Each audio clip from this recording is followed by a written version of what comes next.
morning sea lay gray and cold before William, Duke of Normandy, as he stood upon the deck of his flagship, the Mora. The waves hissed and lapped against the hull, their rhythm whispering like the prayers of monks. Above him, the banner of the papal blessing, a white flag adorned with a golden cross, snapped in the wind. He gazed eastward toward the unseen shores of England.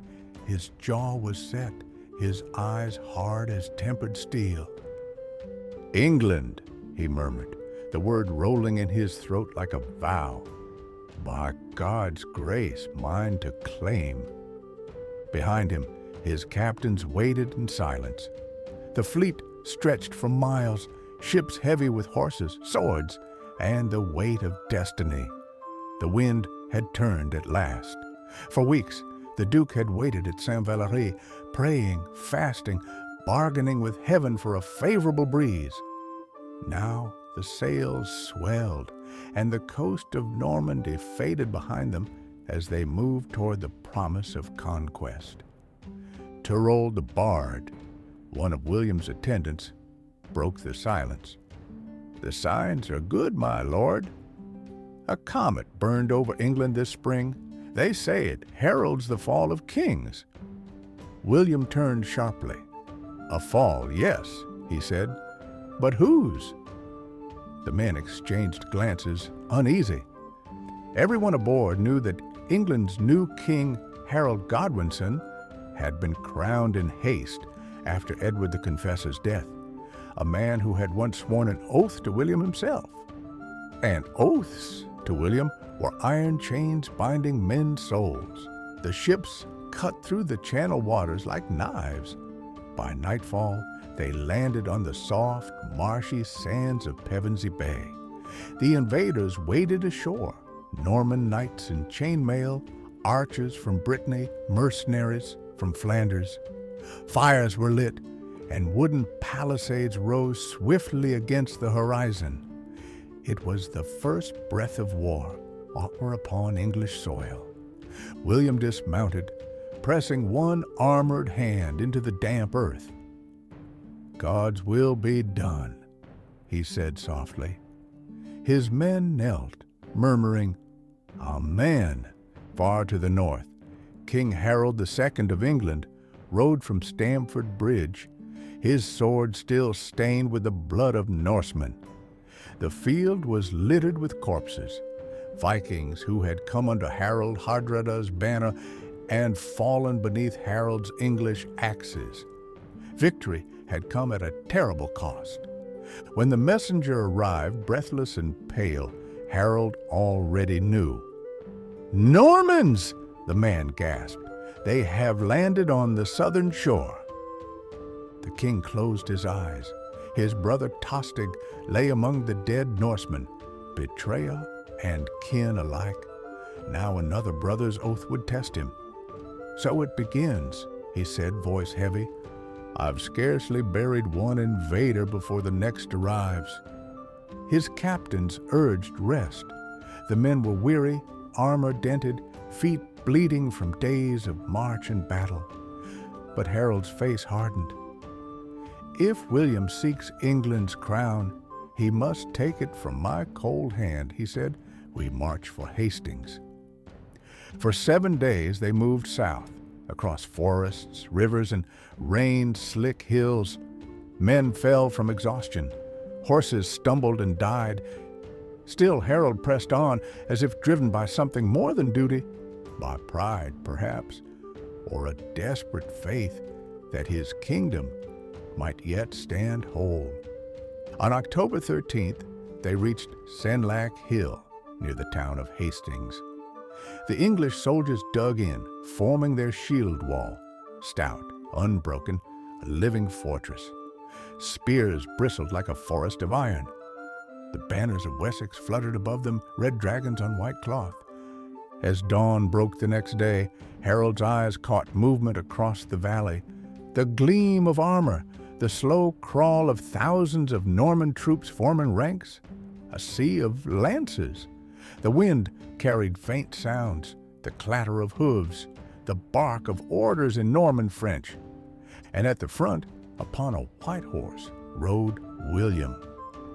Their eyes met across the distance of a field destined to become legend. The first Norman arrows darkened the morning sky. They hissed like locusts as they fell, rattling upon the English shields. The Saxon wall stood firm, a bulwark of oak and fury. Men roared, "God save England!" and beat their weapons against their shields until the ground shook. William's archers fired again and again, but the English did not break. Then came the Norman cavalry, great destriers charging uphill, hooves thundering. They crashed against the wall, spears splintering, men and horses falling in heaps. The Saxons pushed them back with axes and swords, the air thick with blood and dust. William himself rode into the fray, his voice ringing above the chaos. "Forward, Normandy and St. Michael!" His banner, two lions rampant, fluttered above the smoke. Yet word spread suddenly that he had fallen. Panic rippled through his ranks. The Duke, furious, lifted his helm and rode among his men, shouting, "Look upon me! I live!" His voice cut through fear like a blade. "Would you see me dead and shamed? Stand and fight." The Normans rallied. Then William feigned retreat. The Saxons, believing their enemies routed, broke formation to pursue. That was the moment William had waited for. He wheeled his cavalry around, striking from the flank. The English line cracked. Hours passed. The hill ran red. Harold's brothers fell. His banner, woven with the fighting man of Wessex, was torn from its pole. And as the sun sank, an arrow, loosed from the Norman bowman, struck Harold through the eye. The last king of the Saxons fell to his knees. By nightfall, William's men stood among the slain, the banners of Normandy planted in the English soil. On Christmas Day, 1066, within the chill stone walls of Westminster Abbey, William of Normandy was crowned King of England. The Latin words of the coronation echoed through the great hall. Vivat Rex Anglorum, and the assembled lords knelt before him. But as the crowd shouted acclamation, the Norman guards outside mistook the noise for rebellion. Swords were drawn, fires kindled, and panic swept through the streets. Smoke rose into the winter sky, even as the crown of Edward the Confessor was set upon William's brow. Thus began his uneasy reign. In the months that followed, rebellion smoldered across the land. The Saxon lords refused submission. The North rose in arms. William answered with iron. Villages were burned, fields salted, men and women slain. The harrying of the North, they called it, a wound that would bleed for generations.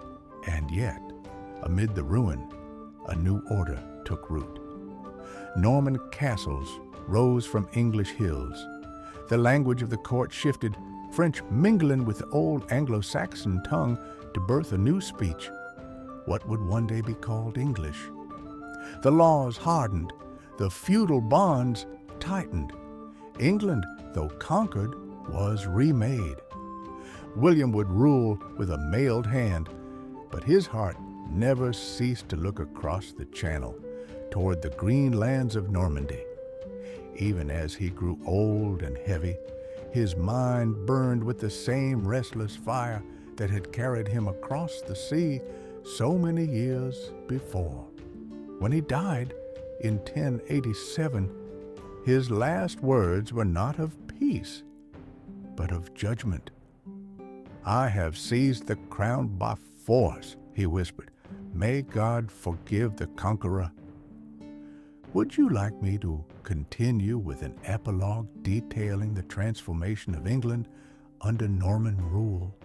its culture, castles, and legacy in the centuries to come. Years passed, and the name William the Conqueror became a whisper of awe and fear across both sides of the Channel. The man who had come from Normandy as a duke left behind an empire more enduring than his sword could have imagined, yet his conquest was not merely of land and crown. It was of the very soul of England. In the years after Hastings, the old Anglo-Saxon order faded like smoke. Thanes and earls, those who had held their land since the time of Alfred the Great, were stripped of title and birthright. In their place, William's Norman knights took root. Across the countryside rose new symbols of authority, castles of stone and timber where once there had been open halls and wooden palisades. The Tower of London, that great keep of grey stone, was the first of these monuments, built to guard and to remind. It loomed above the Thames like a clenched fist, casting its shadow over the city that had once been Harold's. Within those walls, Norman law was written, Norman tongues spoken, Norman prayers uttered. Yet England, stubborn and deep-rooted, did not die. Beneath the weight of conquest, its old heart beat on.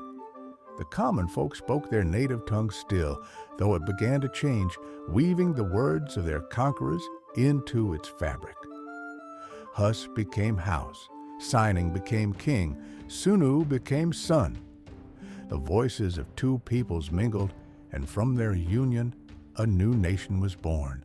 William's scribes recorded every acre, every ox, every man who tilled the soil in the great Domesday Book, a reckoning so precise that men said it rivaled the judgment of God.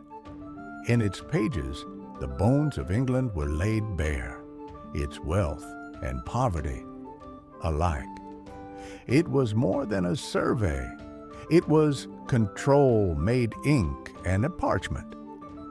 The Norman presence transformed not only the tongue of the land, but its very spirit. Stone churches rose where wooden ones had stood, carved with arches and angels in the Romanesque style. Monks came from France and Italy, bearing books, relics, and learning. In Winchester, York, and Canterbury, the architecture of heaven took root in stone and prayer. Latin once again ruled the scriptoria, and with it came the revival of law and record of written knowledge. The courts grew more sophisticated, the crown more centralized.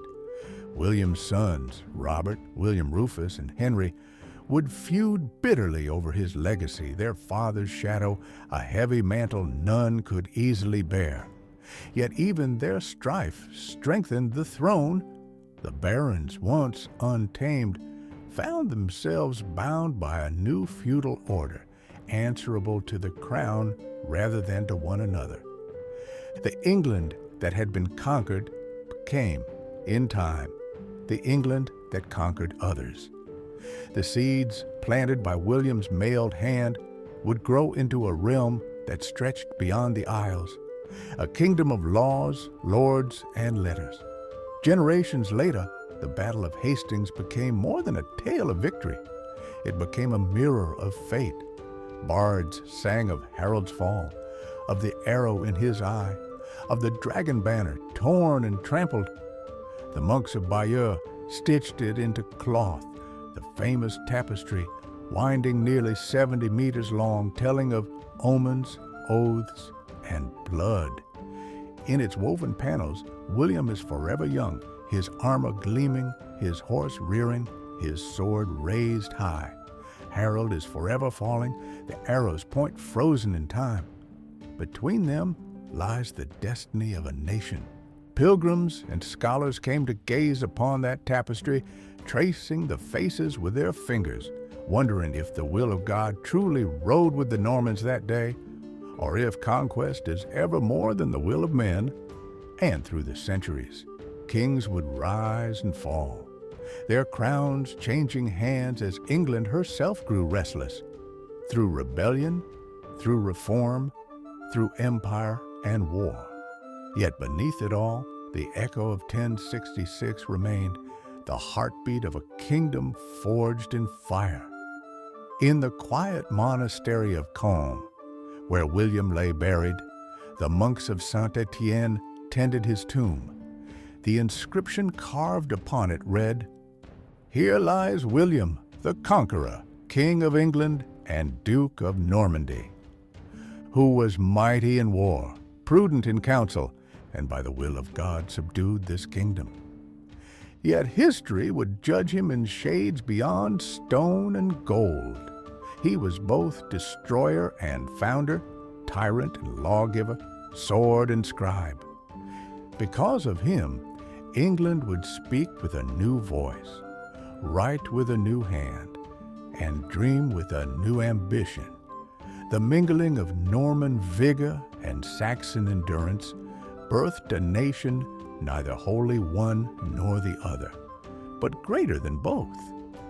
The old had died at Hastings. The new was born in its ashes. And though the sea still rolls between Normandy and England, the tide that carried William across it never truly ebbed. It runs still, in the language of poets, the law of kings, the bones of castles, and the blood of those who call themselves English.